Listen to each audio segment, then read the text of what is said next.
So the inspiration for this book is really the fact that I've been treating physicians for many years as patients, and I felt that there was a tremendous need to try and produce a book that really brought colour to the lives of physicians, and which demonstrated the types of stresses and difficulties that we have, as well as obviously very positive things about our existence and our culture.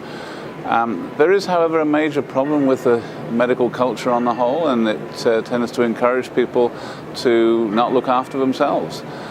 So this is really a book of case examples, quite long ones in fact, in the style of the books that Oliver Sacks used to write about neurological patients.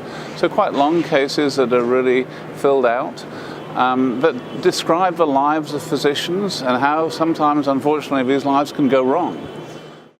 I think the single most important thing about this book is to understand how physicians, whilst they do suffer from stresses, whilst they do unfortunately suicide and get depressed, how on the whole, if physicians get help, they do really well.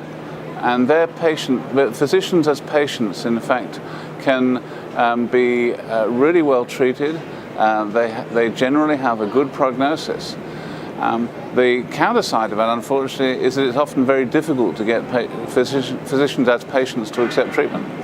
And so a lot of the book is actually about the pathway really that the physicians have in either getting into treatment and doing well, or it's a book that is obviously about suicide. So the other side of that is how do they not get into treatment and not have such good outcomes.